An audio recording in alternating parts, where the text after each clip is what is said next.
This podcast is part of the Game and Entertainment Network. Visit tgenetwork.net to find the latest episodes from all our shows.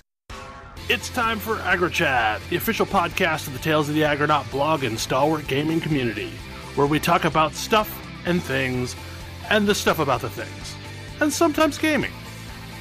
I'm Belgast, and let's start the show. Hey folks, it's that time again. Time for another episode of AggroChat. This is episode 187. Tonight I'm joined by Ashgar.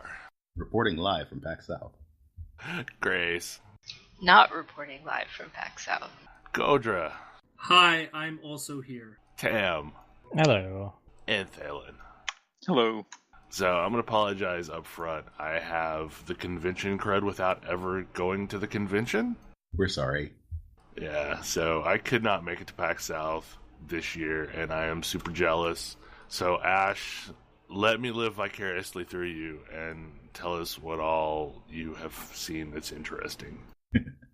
This year was kind of weird.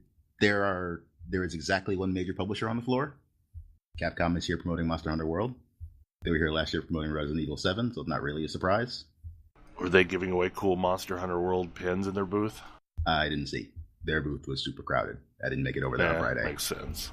Near them is the Dauntless booth, which is still, in fact, pretty crowded, which is kind of interesting. I find it weird that they, one, haven't released yet, and two, that they're willfully placing themselves beside the game that they're trying to make people forget about. Well, I don't know if they got to determine convention placement, but also Monster Hunter World was announced to be a fall release for PC. It's going to be several months, so they have much less to worry about all of a sudden. Yeah, but I'm probably still not going to play Dauntless because I've bought into the PS4 Monster Hunter World. That's fair. But yeah, they are the biggest name on the floor at the moment, unless you count the Twitch booth or the Mixer booth, both of which are also huge. I find it interesting that Mixer has a big presence there. What is Mixer? Mixer is Beam, yeah. It's Microsoft streaming service. It's the one that is plugged in and works better than any of the others through Xbox clients. And nobody will use it. I mean, it's not Twitch. It has a shockingly large following, but it's like no That's Twitch. True, but it's not Twitch. Yeah, it's... So as a result, there are a ton of indie games on the floor. I guess ultimately that's one of the things I like about PAX South is I get to see a bunch of stuff that I have never heard of and probably wouldn't have heard of if I hadn't seen it on the floor. There's definitely some of that. Although there's also some games that have been to maybe every PAX South so far. Yeah. I want to say... Are those games still not released? And Pixel Are You Squared are both competing to see how many conventions they can make it to before releasing. Just Shapes and Beats has a interesting release date on Steam. Its release date is listed as Someday, God Please Someday. I talked to him, he thinks it will actually be this year. Look, releasing a game is hard. I mean, yes, but that doesn't mean I've seen the exact same demo 4 times now. It was at PAX West past 2 times I was there as well. I mean, you would think maybe vary the demo up just so that it's not boring. I mean, it's a very flashy, interesting looking game. So they always have a crowded demo booth, even though it's the same demo from 4 years ago. I am actually interested in that game whenever it happens to come out. It just hasn't happened yet. So I've heard, because I've gotten emails as to the extent that the Pylon Rogue folks have a new game coming out. Is it on the floor? I do not know. Do you have any idea what the name of the game is? No, not off the top of my head. No, I did not see them again this year. So. It got sent to my business card email address, so I don't check it as regularly or as closely as I should, but... No, I haven't seen anything new from them.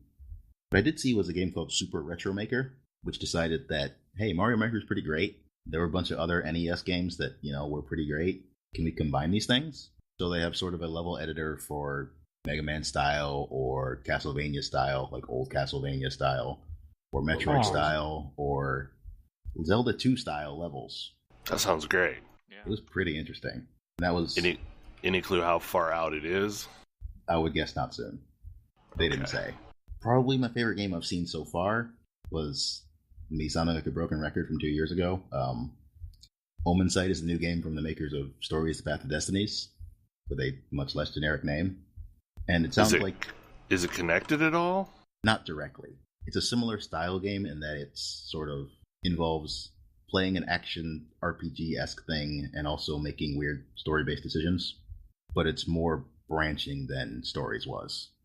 So there's less repetition of content. Oh, good. That was pretty much the one disappointment I had with Stories, was really didn't have to try that many things before you'd seen all of the content.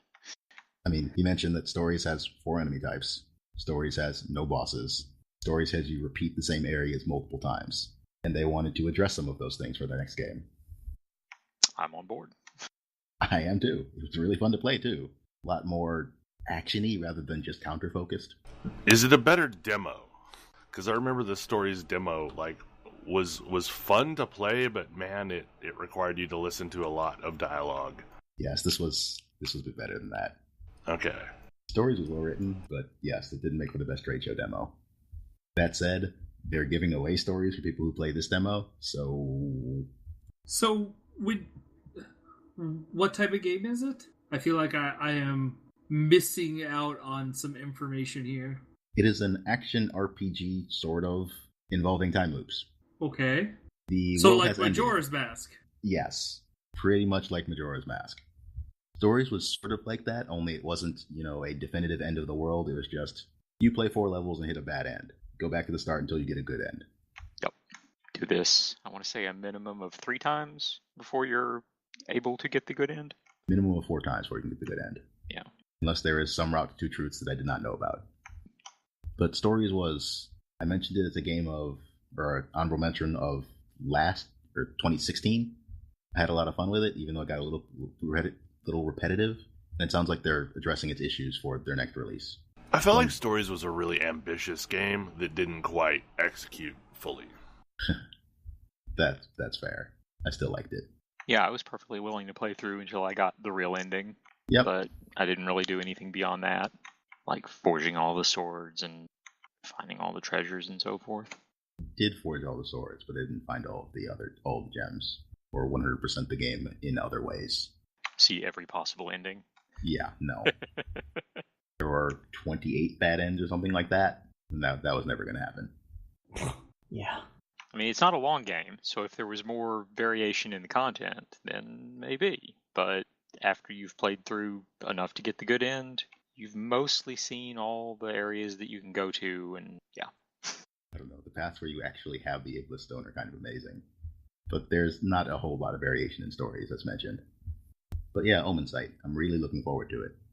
There was an indie Metroidvania called Forsaken Castle, which I think we actually saw last year, Bell. My standards for indie Metroidvania have unfortunately gone through the roof, so I didn't take that close of a look at it. Yeah, this looks really familiar. Unfortunately, Hollow Knight is Major Expectations ridiculous. Yes. Like, I have standards now, and they're really high. That does kind of set a new bar. I want to say this was set up in the same general area as Monster Boy, if I'm remembering correctly. I think so. Speaking of which, that's notably MIA. Really? Yep. I have no idea when that game is actually going to come out, since it was supposed to come out middle of last year when we talked to them at PAX South last year. Interesting. I guess it didn't register that we don't have Wonder Boy yet. We do have Wonder Boy and don't have Monster Boy? No, don't we have Monster Boy but not Wonder Boy? Wonder Boy, The Dragon's Trap is the one that came out on Switch. I guess that's true. It's not. It's Monster World that we're missing. We're missing Monster Boy, which is... This whole series is completely screwed up. It's not quite Battletech level, but it's pretty close. Especially considering, Hudson's Adventure Island is also part of this series. Yes. Some other small things. There was a Pong-like called Spirit Sphere DX, which is trying to launch on the Switch as a 4-player game. There was a roguelite platformer called Eagle Island, which I think that doesn't work quite as... They were trying to compare it to Binding of Isaac, and I think things like Isaac and Enter the Gungeon work a lot better than a side-scroller for that sort of game. Yeah. What else? Then we get onto some physical games. The most interesting of which I saw was called Battle Scars, which is a sci-fi minis game that it's hex-based because I'm a sucker for hexes. And it involves a sort of weird action economy and modular vehicles that you can change out the weapons in even mid-combat if you'd like. Interesting. It's not out yet. They're planning on going to Kickstarter in February. Allegedly, the Dice Throne Season 2 prototypes are somewhere out on the floor, but I did not manage to track them down. They have an actual publisher now, so there's a fairly large Dice Throne section in the tabletop area. But they just had the old heroes there. I mean, the quality of the final product was really nice. It was really nice. They were also selling it on the floor because it's not actually in stores until, I want to say, later this month, possibly early next month. So were they selling the deluxe version or the non-deluxe? Yep. They're selling the deluxe version. Okay. I haven't actually seen a box that is just the first 4 heroes. I haven't either, because like everybody I know got the deluxe version because reasons. I mean, why wouldn't you? The Paladin's pretty great. How would I not want to have the Paladin? Yeah, we've played a little bit up at work, and it's great. It's about the right length for a lunch break, pending you're playing anything other than the Shadow Thief. Are you saying the Shadow Thief extends games? The Shadow Thief extends games. Have you had anybody try the Paladin yet? No, is it bad? Just as bad? Just as bad, if not worse. Oh, God. Okay, we may have to, like, quarantine those two off and, like, not have anybody play those, because unless, we just don't care about lunch breaks that day. Yeah, but I played one of that game. It's quite fun. It makes me happy that it's doing well. It's my favorite Yahtzee. It is like the that's best a Yahtzee. fairly low bar, although it is the best Yahtzee. I don't know. I know a lot of people who are fans of Roll Through the Ages and Roll for the Galaxy. I'm not one of them, but I think this is a much I am not naturally inclined to like Yahtzee games, and I think this is really fun. Near the end of yesterday, I discovered a new trading card game, which became my entire today. Lightseekers is a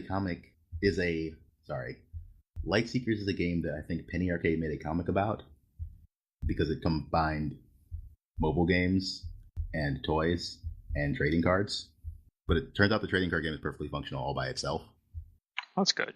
It's sort of like what Magic would be if you were playing Commander, but removed all creatures and all instants, and some of your enchantments are temporary. It's sitting in the same sort of place as Hearthstone in that there is no way to interact on your opponent's turn, but there's still room for a fair bit of complexity. So I saw it, played the demo game, looked cool, picked up some starters, went back, and today played in a sealed tournament, and that was my entire today, basically. So how many rounds did you end up playing? Played 5 rounds, went 3-2. Not too bad, but not enough to make top 8.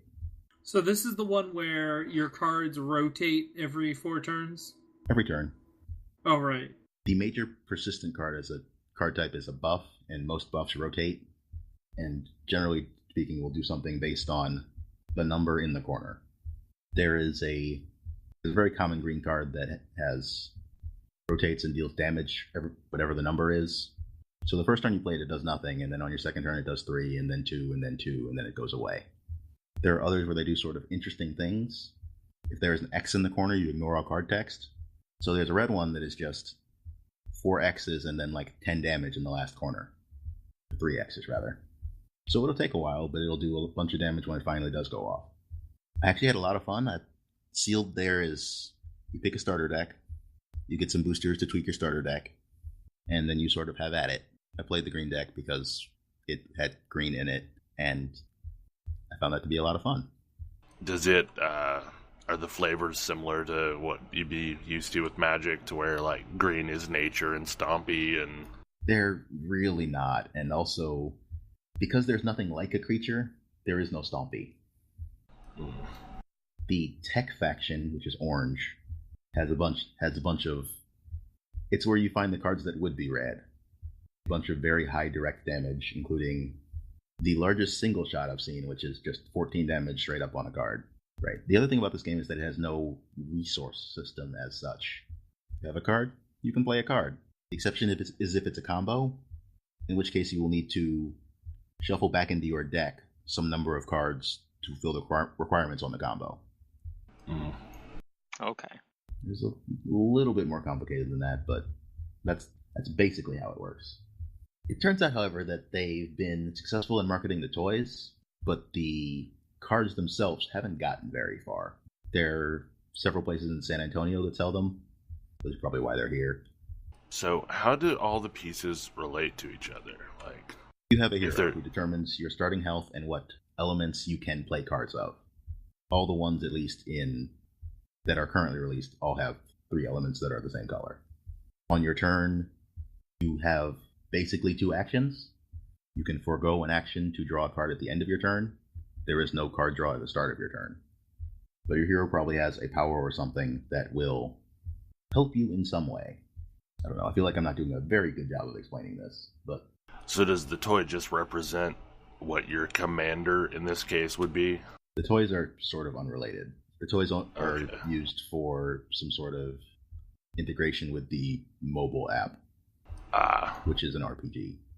I really don't need any more smart toys, given how many amiibos I have. Look. That's not to say I've stopped getting amiibos, but I don't need to expand the range, really. Especially since they just released the Giant Detective Pikachu amiibo, or at least previewed it. That's maybe going to have to happen. Yeah, the card game does not have very good distribution at the moment. It's here.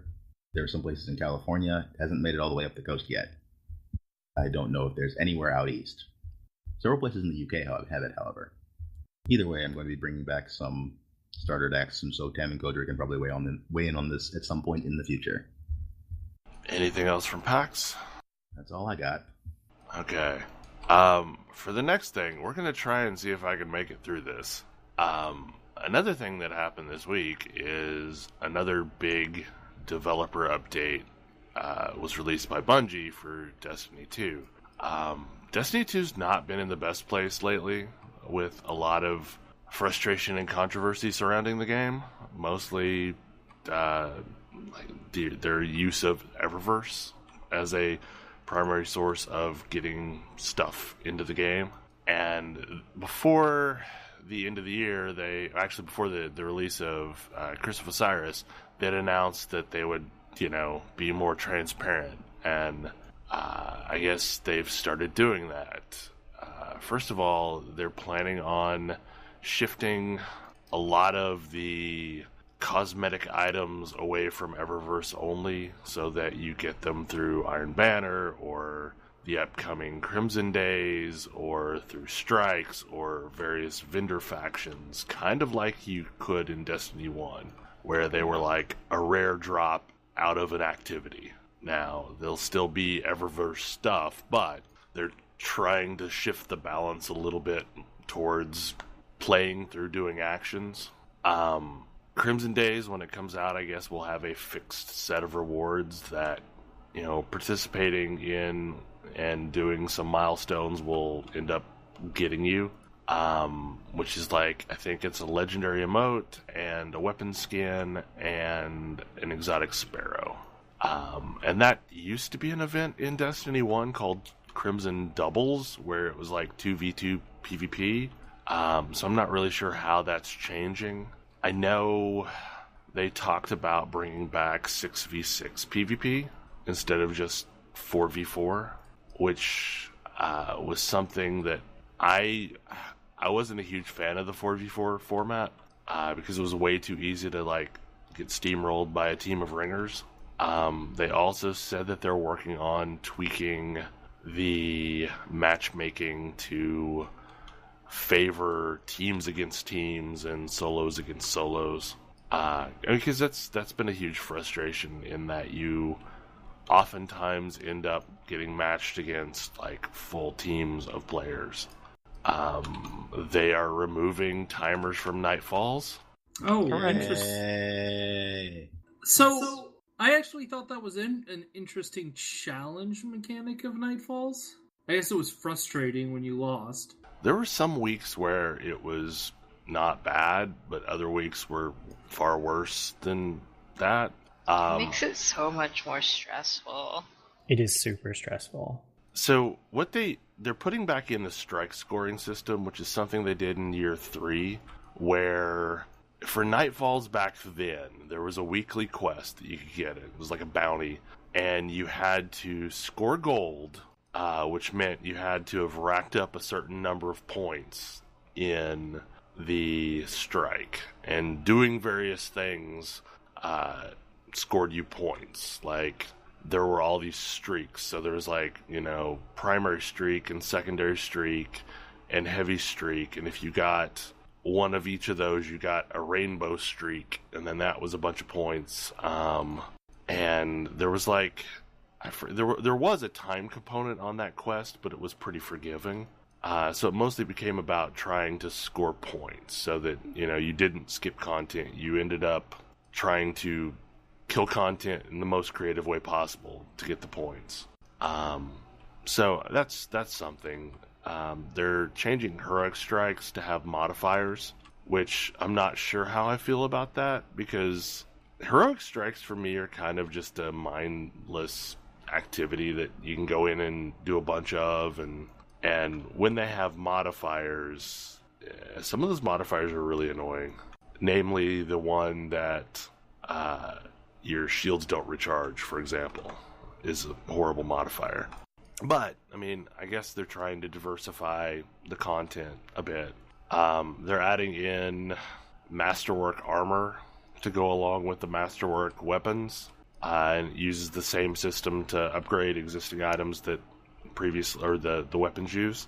I guess there's a planned rework of all the mods to make them actually interesting. Oh, that's good. That's yeah. Yeah, That's to where needed. they're useful, like, because I feel like there's maybe one or two that are worth having. And Well, it's light level is what matters, and any mod that doesn't give me light level is worthless to me. Full stop. Well, and I think the problem is they were super focused on making sure everything was perfectly balanced that it stopped being fun. Like, it was fun when you could create a sequence of events that felt overpowered, and you can't do that as much in Destiny 2. Everything is very bland and very safe. So hopefully when they do that, it'll make interesting gearing options. Tower chat is going to be a thing, which I'm not sure how I feel about that. But the other side of that is that we are getting PC clan chat. So there will be a text chat for clans, which was something that should have been in from day one. Why would you want to be able to talk to your friends? You can also see where Fireteam members are on a destination's map. So if someone has warped to a new area, you will now be able to see where the hell they went. They're doing a bunch of changes to the Crucible in general, and I'm not really sure what it means other than face value. They're putting in 2 point systems, Valor and Glory. And Valor being a number that just always goes up, and Glory being a number that goes up or down based on your performance. Right. So one for matchmaking and one for... Yeah, so there's something that always increases. Right, so you basically are going to have an ELO score accessible and easy to read in-game. But and what's the point of the other number? I don't know. They're putting back in private matches, which was something a lot of people wanted. I don't care about private matches so long as they don't have SRL. Because that's what I use private matches for. We're racing sparrows on SRL maps. They said that they were bringing back Mayhem as a rotating event, because that was available during the Dawning, and it's just stupid fun, like, to run around with basically constant supers. They're doing a balance pass on a lot of the weapons and tweaking the vendors and various stuff, but a lot of that, it doesn't sound like will actually come in until Season 3. One of the other things that they mentioned was that they're looking to actually have raid-specific rewards. And other than, the biggest problem with, the raid weapons and Trials of the Nine weapons is they exist outside of the raid. And what I mean by that is, the weapons you get from them are there's another weapon out there somewhere that has the same basic stat package. And That doesn't really bother me, but okay. Well, it doesn't necessarily bother me either, but raid items used to have weird perks on them that were oftentimes beneficial for the raid content. So, like in the Taken King, there were things on the armor that helped you perform the raid content faster or more reliably. Like there was this one section in King's Fall where you had to run an orb across these platforms, and if you had the raid boots on, it increased your agility score so that you could move faster and you could jump slightly further with the orb, meaning you had more margin of error in your ability to control your character as it went from platform to platform. Like the raid weapons had a perk on it called Cocoon, which was on every raid weapon that meant it would reload while it was stowed. So like, if you stowed a weapon, it would slowly reload a little bit at a time, and then when you pulled it back out, it had a full clip instead of no clip at all. So that wasn't necessarily game-breaking, but it was a nice perk on there that wasn't on other items. So I'm really not sure what that's going to mean, but if you've not read through it, I suggest you check out the This Week at Bungie post from January 12th, where they just kind of go into a bunch of stuff. I like that they're telling us stuff, even if it's not, on the immediate horizon. They did throw a couple dates out there, but a lot of the stuff is not given a date.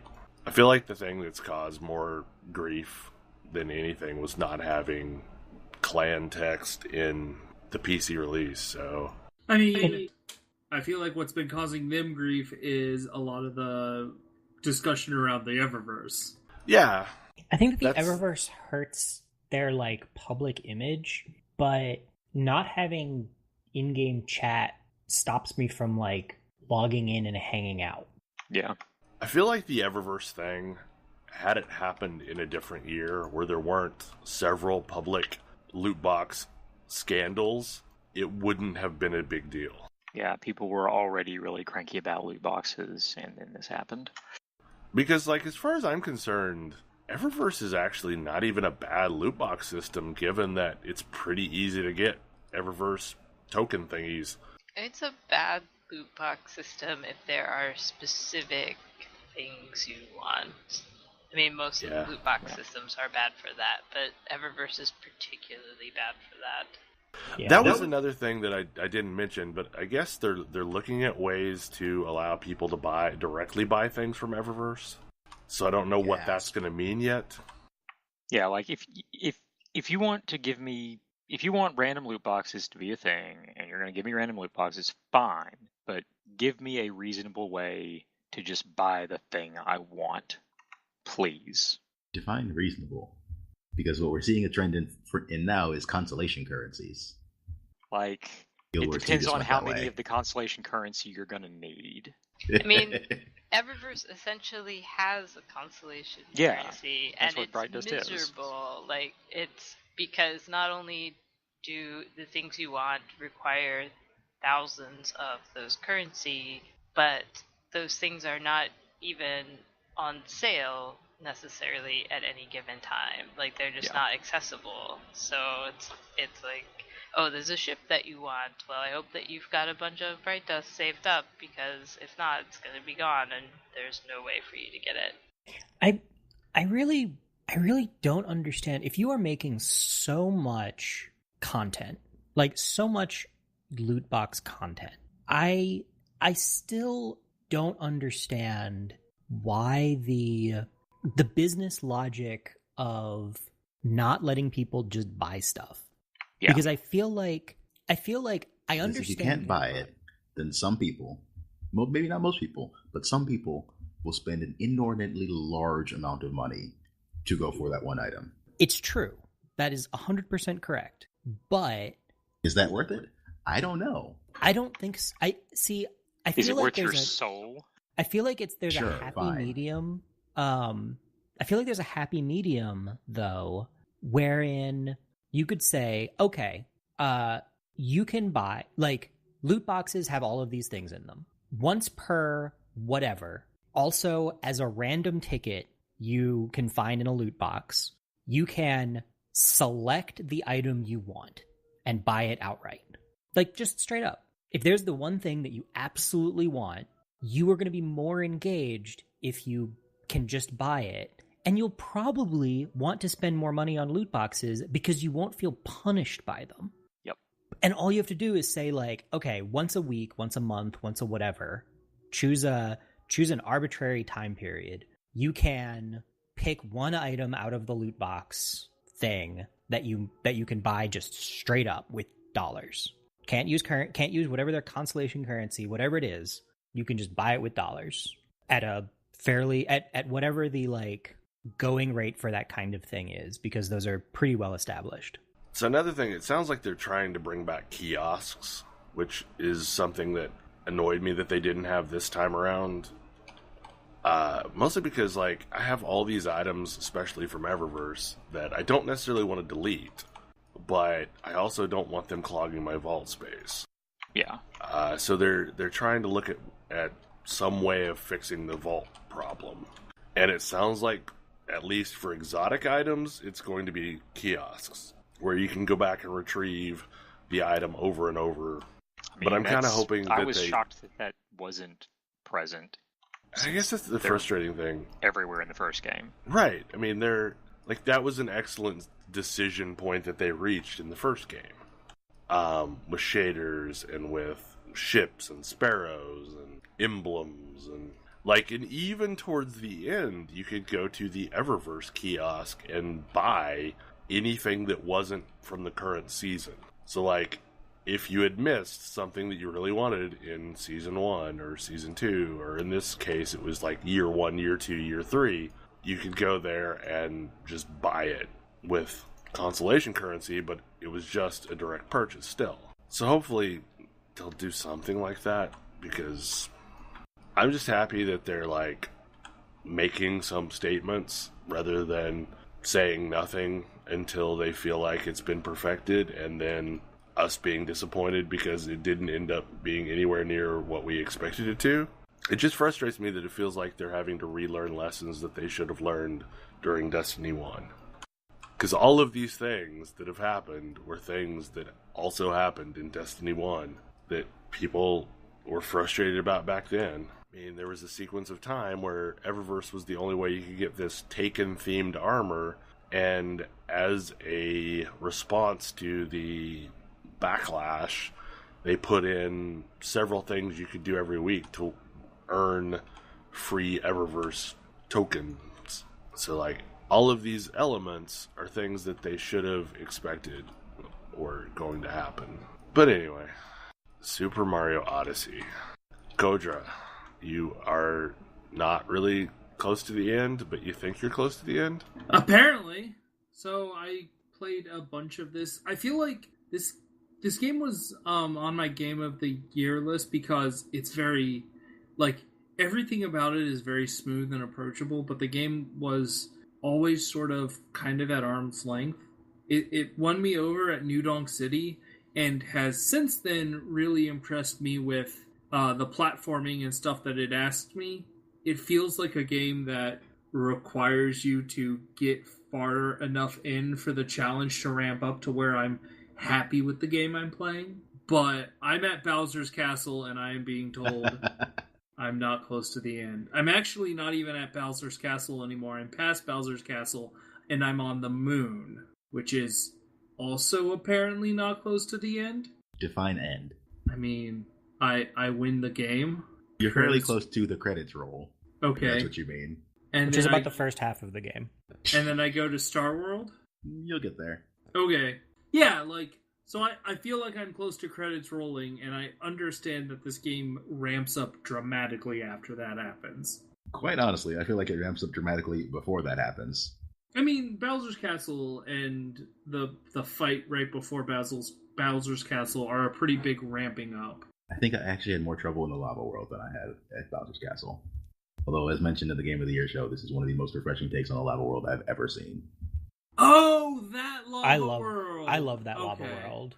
It's It's so clever. I didn't really associate that with Lava World. I mean, it burns you every time you touch it, and there are fireballs in it. That's why I think it's one of the cleverest. That's why I agree with Ash that it's one of the most refreshing takes on a Lava World I've seen in a really long time. Because it totally is, you just don't feel like it is at first. Roughly related to Super Mario Odyssey, we got a new Nintendo Direct. Praise the sun! Or something like that. Nintendo announced a whole bunch of ports for the Switch. I consider this almost universally a good thing. I do too. Pretty much. Because I was hoping that we would see a lot more titles from the Wii U ported over to the Switch. This is one of the big ones I was waiting for. Hyrule Warriors was a much better game than Fire Emblem Warriors. Also, The World Ends With You, a game that I did not think Square Enix remembered existed.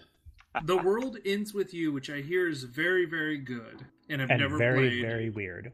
It is very weird, but is one of my favorite games. It's really good. Also, Ys 8, which I feel like I'm going to have to ask Ash to explain to me. Nope, I can't explain that to you. No, this is a new one. No, it's not new, because it's out on PC. Or, not PC. Really? PS4. I've been on PS4 for half a year, I want to say. It got there were some translation issues with this game, so the PC release got delayed by a lot, while they work on actually fixing that. It's the biggest thing that I noticed is it takes this franchise in a very different visual direction than the previous games have been. I didn't think it looked that different than 7, at least art style wise. Mostly, I know that Ys exists, but I don't actually know what it is. They're action RPGs, all of them, at least all the main ones. I was going to say, I don't think they were originally action RPGs. They were the series has been around RPGs. for a long time. No, one and two were sort of Zelda-like. Yeah. Yeah. Maybe I've never seen 7. It was a PSP game, so I wouldn't be that surprised. No, like this is drastically different looking. There's also so the DK game, is that a port or is that brand new? It's a port. Okay. Donkey Kong Country Tropical Freeze came out for the Wii U. And so more people should probably play that game because it was fairly good. Okay. It's really good. And Fee is coming out. I didn't realize that was published by EA until this. I was sort of aware of that game as this game looks really cool. It looks and sounds really cool. It reminds me in aesthetic of Ori and the Blind Forest quite a bit. Yes. Not necessarily in like gameplay at all, but definitely in aesthetic. As a side note, I really want to know when Ori and the Will of the Wisps is coming out, since we haven't heard anything about it since last E3. It's true. But probably the thing that got me most excited about this is Dark Souls Remastered is going to be on the Switch. And everything else. I mean, it's also on everything else. It's also on everything else, but it's on the Switch, and that's very important. I feel like, to some extent, we can thank Bethesda for this, because they've done 2 high-profile game ports that no one thought could fit on the Switch, and as a result, we're going to get a lot more interesting ports for the Switch. I'm guessing we could also thank the Switch, because these would only be happening if that experiment was a success. I mean, Skyrim Switch is actually really good. I do not need to buy Skyrim again, especially without mods. But you can run around like Zelda. So my rule since, at least as early as Fallout 3 is Bethesda games should not be bought for anything other than PC, because you need the console when the game inevitably breaks. I mean, in all fairness, I mostly bought Skyrim for the Switch because I wanted to know how well it worked, and it works remarkably well. Skyrim came out a little over 6 years ago. It's not exactly pushing current consoles to cutting edge anyway. I mean, probably more surprising is the Doom port. That's a little more surprising, yes. Also surprising is Payday 2. That is not a port I would have expected. Content-wise, that's not exactly a Nintendo game. That's what I'm thinking is... Neither is Doom or Dark Souls. Yeah. Like, at some point, Nintendo decided that we don't want to be the console that's for kiddies anymore. It is worth pointing out that Bayonetta is now a Nintendo exclusive. That's its own weird thing. I feel like in Japan, Bayonetta is considered appropriate content for the kiddies. That's very weird. Anyway, Nintendo basically funded Bayonetta 2. So that's why that's a thing that happened now. And then we're getting a whole bunch of DLC? Some free, some less free. Is Puck and DX going to be free? No, that's not free. Boo. 2 more characters, 2 more assist sets. One of which is Aegislash. I wonder how broken or not broken that's going to be. I guess Aegislash and Blastoise are the new fighters. They're coming out over time this year. And then some free DLC for Super Mario Odyssey, adding Luigi in some sort of multiplayer mode. What? Not playable. Luigi floats around on balloons and lets you go into a multiplayer mode, in which one person hides a balloon and people online try to find it in the huge Mario Odyssey maps. Goodbye luck. So you have to go find Luigi hidden somewhere? No, Luigi is fairly obvious. But the multiplayer mode is you either hide a balloon and other people will try to find it, or you try to find other people's balloons that they have hidden throughout the levels. Competitive hide and seek. Yes. Interesting. Mario and Rabbids Kingdom Battle is getting a new character in Donkey Kong. Probably also not free, but I think the only DLC you can buy for that is the Season Pass anyway, so it's probably included in that. And a new Mario Tennis game, which I hope is good. I do love Mario Tennis games. The one for the GameCube was pretty amazing. It's so good. The one for the 3DS was not amazing. It's just boring. It's not what I want in my Mario sports games. Yeah, I can understand that. I think that's basically the sum of the interesting stuff from the Direct. Oh, yes. Also Kirby. I think I'm the only person who cares that a new Kirby game is coming, but whatever. Kirby is great. Kirby is great. Kirby with local multiplayer is even better. So, here we are again. I should play a Kirby game again. It's been a while, but I did always enjoy it. So, what is SNK Heroines? It's a fighting game. SNK. Will it be a fighting game that I am able... No. Stick to Pokken? Stick to Pokken. Yep, stick to Pokken. SNK is like the... SNK makes King of Fighters. Yeah. They have a lot of their old games are on the Switch at the moment. They were one of the first companies to jump on real big with old ports of arcade games. And I think that has worked out fairly well for them, which is why we have a new original thing from them. There's a lot of SNK games that have vastly different sets of characters that all control roughly the same. I am very excited to be able to have this console that I can play. And again, I keep coming back to it, but like, Dark Souls is a game that I could play quite a lot of. Like, I can play several playthroughs of it and still enjoy it because there's a lot of different like builds you can go for in it. And it's a game that I can keep working at getting better on. It's also a game that I'd love to just sit down and play on the couch while my wife watches some TV. So that use case is really attractive to me. My personal desire for SNK on the Switch is that they port Twinkle Star sprites to it. I'm so bad at that game, but it's fun. So, Tam, I hear you've been poking your head back into Final Fantasy XIV again. Oh, yeah. I hopped back into it because we've got a few new people and returning people in the guild. And it's sort of like a backlog of content that's been built up. So I hopped back into it. That game is like comfort food. I still have the same issues with it that I have always had, but the stuff that's good about it is still good. They have some great, basically every time they add new story, they have these great story moments. And like, I feel like having played through it, I feel like the most recent patch is some of the weakest storytelling they've had since pre-50, but it still has some really good moments in it. And I appreciate that. I like that they do a rather good job with that. The catch-up stuff has caught up, so I feel like I can get the things I need to get geared faster. And I didn't feel as far behind gear-wise as I was expecting to. So is Rabanastra the catch-up dungeon now? Yeah. Also, the cost of various things has gone down. Like, you used to need, 8 crystalloids to get a new weapon? I think they went down to 4. It's now 4? Started at 7. Oh, okay. So yeah, I went from 7 to 4, which means that now I have 3 left over and could get a second weapon for another class if I ever level one up. But it was cool, just like, I was able to real quick get enough stuff to get a new weapon. Awesome.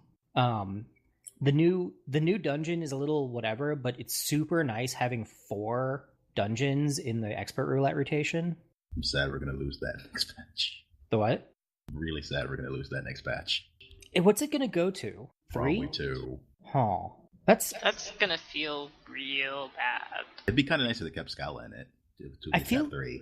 Yeah, I feel like they should just keep Scala in it and have 3, because 3 feels really good. I mean, like it always did. I don't know. We'll see. We'll see what they do with the patch. Hopefully, Expert Roulette has 3 in it, because it really does feel good to hop through them. Interestingly, I sort of wonder if what they're doing is, because I thought they said they were going to do 2s and 3s through the whole expansion. They said there would be 2 at launch, and then 3, and then 2 next patch, and then 3 once the extra 1 came out. Yeah. So they were going to go through a cycle of 2 and then 1. Except because of the structure of the Stormblood endgame, there were 3 in it to start. Yeah. And what's interesting is there's 4. And because when they put Scala in, they didn't take the other one out. Which is important because people need to keep running that one. Well, and that's what I think would be really interesting. Hold on. What I think would be great is if they kept the story ones in the rotation, because it's a super easy way to make sure people can get them, and also keeps it fresh. Because it was like, oh, okay, I went back into the last story dungeon for Expert, which I can't remember the name of, but Al Amigo, whatever that one's called. And it was great. It was like, oh yeah, I remember this. I remember these fights. It's been long enough since I've done this that it feels fresh and new. The new dungeon is mechanically kind of interesting. I don't know, it didn't really rock my world, but I don't really go in for much for caves, so meh. They take 2 characters, one of whom I kind of liked and one of whom I mostly didn't, and invert them. And I have never seen so much Raobound, Nanamo, innuendo as I have in the dialogue of that patch. Hashtag Pippin's not adopted. Yeah, right? That thing. It's not what you might call subtle. But yeah, I'm looking forward to where the story is going, and I continue to enjoy returning to the things happening in this game. But I also feel like it's because of the way it plays, and because there's sort of nothing to do there's nothing I can do that I can hop in, do by myself, and feel satisfied with having done, unless there's story content to do. And that's a little frustrating for me, because I feel like I want to just hang out and do more stuff in the game. I mean, there's always the crafting hole. Yeah, but that's what I mean though, is I badly want to have other classes leveled, but there's no good way to do that. There's ways to do it, but none of them feel good. I guess I could fall into the crafting hole, but I just don't want to. Possibly I am too patient of a person sometimes, but I leveled warrior through Heaven's Ward with just Beast Trap quest, basically. You have way more patience than I do. I have a deep, burning hatred for daily quests. I do not want to log into a game every single day to do my chores. I really like the Beast Tribe quests, especially for crafting. Like, it lets me decide later if I want to fall down the crafting hole without having to do the complete nonsense that is actually leveling through crafting. They did this thing. So they did this thing with leave quests that I loved and I thought was super clever and I really enjoyed, and they haven't carried it through any of their other daily content. And leave quests suck, and I'm real sad about that. And leave quests don't exist in Stormblood. Yeah, they just got rid of them. But they had a mechanic that was, you can, over time, you collect. If you want to do your leave quests daily, you get a certain allotment per day. If you want to wait till the weekend and do them all at once, you can do that. And man, that felt better than feeling like if I miss a day, I have irreparably lost potential progress every single day. Whatever. I mean, I'll get there eventually. Yeah, but what it means is I play for 45 minutes, and I'd like to play more because I've boxed out this time to play, but there's nothing for me to do. I mean, I've been leveling Bard, which is weird, but I really like new Bard a lot more than new Machinist, which I thought I'd like. And I don't know, I mostly do them while sitting in the queue for leveling. So I make some progress. I don't know. It's just such. I want to be like, man, I've got a free Saturday. I'm gonna play Final Fantasy all Saturday, and I just can't. I have to play at the game's pace. I can't play at my own pace, and that's super frustrating to me. And I think that it's worth commenting how good I think the game is. Despite that, because that's the kind of thing that's what made me ultimately stop playing WoW completely. Is like once I realized that the game was you need to log in every day and do your chores, I checked out. And the fact that I keep on coming back to Final Fantasy, despite that, says something about how much I like the game. I feel like Final Fantasy XIV has simultaneously the best leveling experience and the worst leveling experience. On that first character, it is an amazing ride, and it is just insanely fun. But then on everything else, it's painful. And if they ever figure out how to fix that piece, I would probably have every class to whatever the cap is. Oh, yeah. Because it's so fun, and it's so satisfying to know that I can be whatever I want whenever I feel like it in this game. Like, that you can swap classes and do whatever you feel like playing or whatever people need at the moment. Like it's an amazing system for that, but getting to the point where you can do that in a useful way is pain. Yeah. And I feel like as much as I love Red Mage, I made a mistake in leveling it first. And I know that I would probably I know that I would be at least inspired to level it, but the fact that I am a DPS trying to queue at max level means I spend more time in queue than actually doing dungeons. So, funnily, that I feel the exact opposite. Like, I feel like I made the mistake by not leveling my DPS first. Leveling your DPS to do the content that is easiest for a DPS to do, like the story. Yeah. I also feel that way, actually. Whereas, like, me grinding up a DPS was what ultimately got me to check out. And just after I did that, I was like, nope, I'm not going to play with this anymore for a while. Yeah, which is fair. And I think that I think I've just been... You can level through dungeons. I think I've grinding just been... anything up is painful. Like, I ground up a second healer in a row, and then I burned out. Yeah, I think I've just been super spoiled by Summoner. It's true. Having the cheater class is the best. You get to do a thing that no one else gets to do in that game.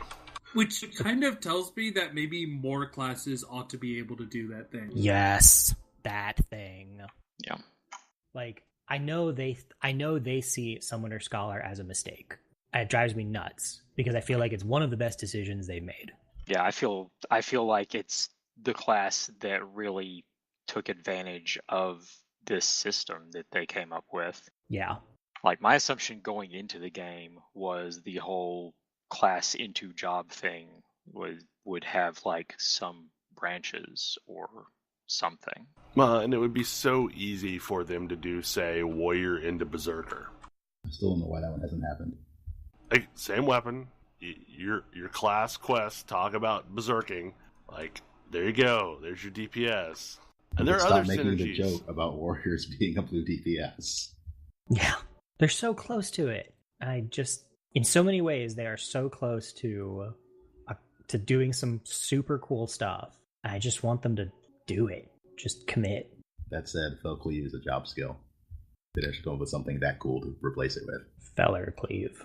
Yeah, my biggest concern is that their content is going to get stale because they're doing new class mechanics, but with few. I don't know how creative I feel like they're getting with their classes, but I do want to know what happens next in the story. That's for sure. Yeah, I'm excited to go back to the game before the next patch so that I can catch up and see all of the stuff I've been missing out on. I also have an animal weapon to work on or two. I've made it far enough as actually patching up the game and logging in. I've just not done much with it. So, Tam, I hear you've also been playing Warhammer Total War. Yeah. mostly because of Ash, actually. Yeah, I was somehow responsible for this. Although, because of mostly due to mistaken impressions, but we'll get to that, I think. That's true. So I really like I like grand strategy games. No big surprise there. But what I like about Total War is it's a grand strategy game that has interesting I'm trying to figure out the word I'm looking for. Interesting mechanics, as well as a real-time combat thing that isn't like most real-time strategy games, because it doesn't care about micro, even a little bit, which I think is refreshing for a real-time strategy game. Because most of what I feel like, it also doesn't have real-time building, so there's no real-time base maintenance, and there's no like high APM micromanagement going on. Right. And the removal of both of those makes for a really interesting strategy game, or at least a strategy game that I find really interesting. And so it plays kind of like Civ with better battles. You've got a tech tree, you've got a research tech tree, you've got sort of a puzzle piece broken out series of like territories or provinces or states or whatever it is you want to call them, that you control various parts of, and you can build things in the cities of, just like building a city in a hex in Civ. And your armies move across the map, kind of like Risk, I guess. But then when you get into combat, it's these very big epic battles with, hundreds of units per side, but they're all arranged into units, not individuals. And they move, like all of the movement is pretty slow, and you can give something an order, but it doesn't mean that it's going to instantly react to whatever it is you're telling it to do. So you're kind of overseeing this battle and giving order, like strategic orders, but at the tactical level, there's not necessarily a whole lot you can do to influence the fight, other than making sure your units are positioned well and your opponents weren't, which takes a huge part. Like, there's much more than actually fighting and killing other units. Morale matters. And so you can be super successful, not by being able to like kill as many dudes as necessary, but by being just terrifying, or having having tactics that shatter the morale of your enemies. And so as a result, you end up with these interesting back and forths. Like, when I was playing Shogun at one point, I had, 5 units of archers in a protected keep tower against like almost 5,000 enemies. But I was up on a hill and in this fortified tower, and as a result, there was this, epic battle where my archers just rained arrows down on this army that was trying to climb the hill and then climb the tower to get at them, and just couldn't. And spending so much time unable to fight back against archers who are just in a severely better position wore down the morale until the front lines of the enemy started breaking. And then once the front lines of the enemy started breaking, all of the other, having friends routing means their allies are more likely to rout.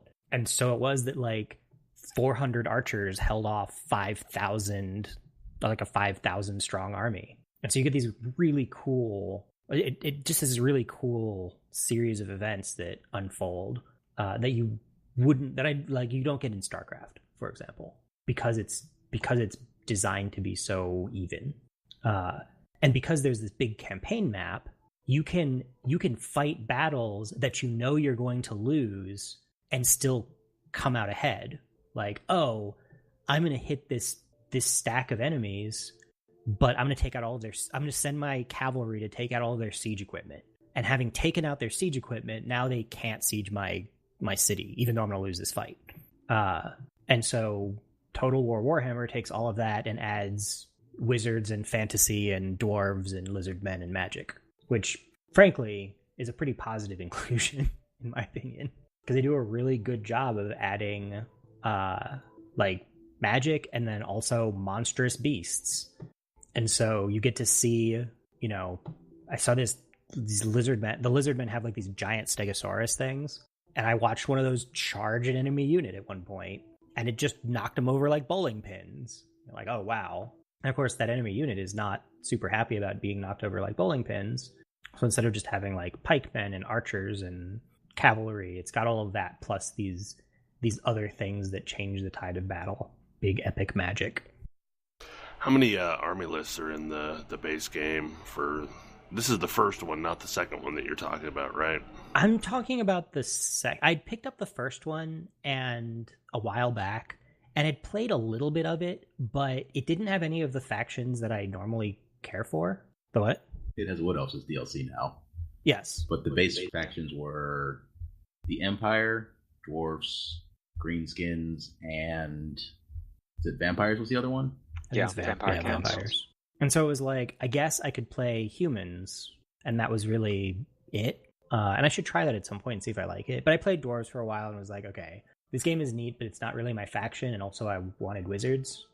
Where's my wizards? Dwarves don't do that. No, they do not. And kind of checked out of it. And now coming back to it with the sequel, and then the ability to play both of them together in this ridiculously huge map. That was kind of what drew me to it, was the potential of maybe playing multiplayer in a ridiculously huge map. Yeah. Turns out that one, it's only 2-player.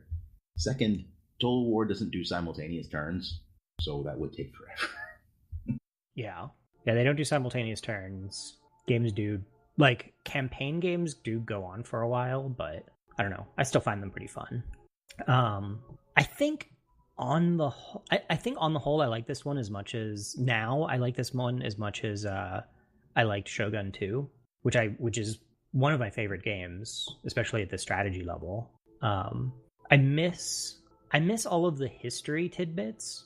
Like there's in Shogun 2, there's a whole bunch of like feudal Japan history pieces attached with units and characters and special units and technology and cities. So you're getting this interesting, you'll take a particular city and it'll talk about how this city was considered very valuable for these reasons and is where the nobility lived because of this and this other thing, and was renowned for expert smiths and stuff like that. And because this is an entirely fantasy world, they've got the same reference. They've got the same kind of like interface, but it's all fiction stuff. So I don't get the same kind of neat. Here's the story. Here's like this history lesson along with this strategy game that I'm playing. But on the other hand, elf wizards, or as I discovered, having selected what I thought were wood elves, just giant walking trees.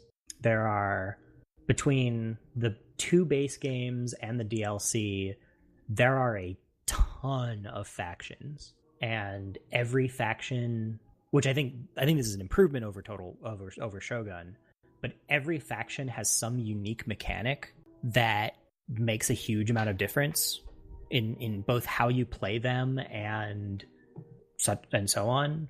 So like elves have this influence resource that you gain by participating in elven politics, which often require that you do kind of annoying things just to appease, petulant nobles. Dwarves have grudges, where if you get attacked, you better get revenge, and the longer you go without getting revenge, the less happy your dwarves are. And like orcs or greenskins have a thing where the longer their units go without fighting, the lower their morale gets and the more unrest you get. And so if you like camp in a city too long, building it up rather than going out and cracking more heads, your orcs are going to get unhappier and unhappier and might revolt. I think some of these work better than others, but it does make, between that and the fact that there's a lot more variance between the units, They have like the same. There's a lot of the same sort of basic units sometimes, but just as often you get completely different things. Like your basic dwarf unit are fairly slow, but have ridiculous leadership, so they'll just never break and run away. But like Skaven or Bretonnians have super cheap, terrible peasants as their basic unit, and they'll run away just whenever.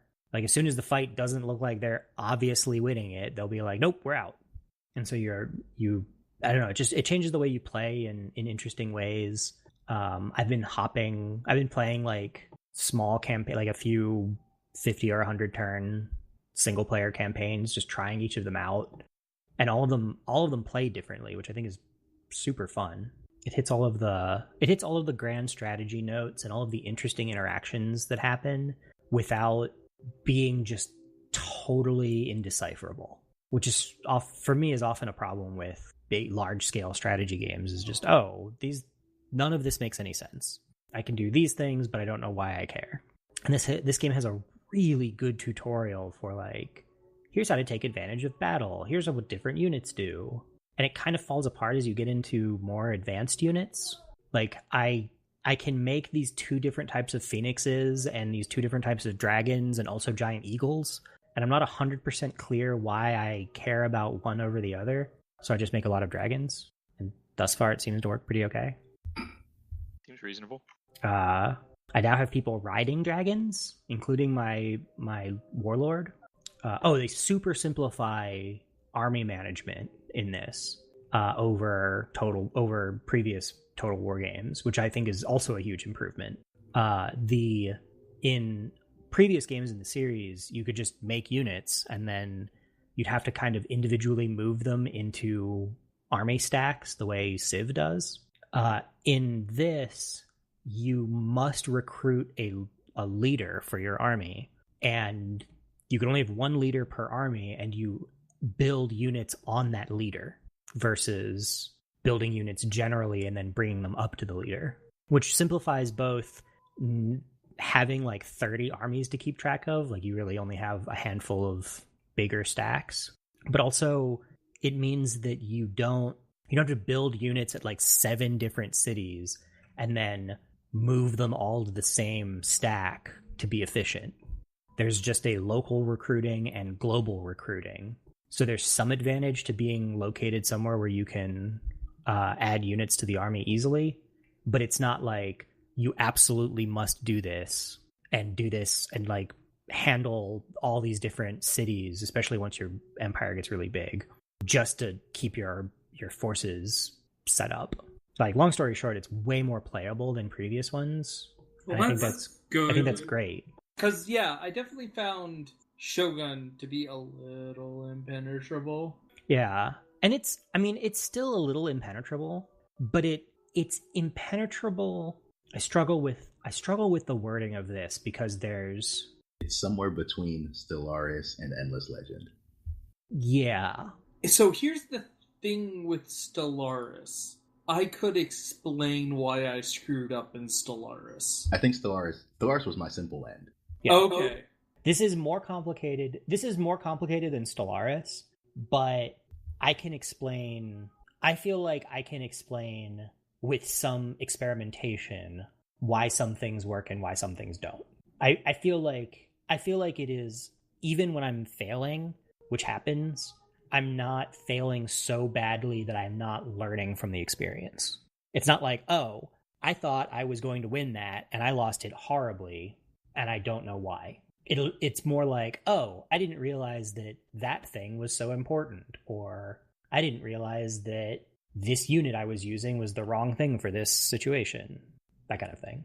I am, however, very disappointed that the campaign doesn't let you play with more than 2 people. That is disappointing. Though it is fun, and I would be happy to play it multiplayer. Any other topics we want to discuss this week?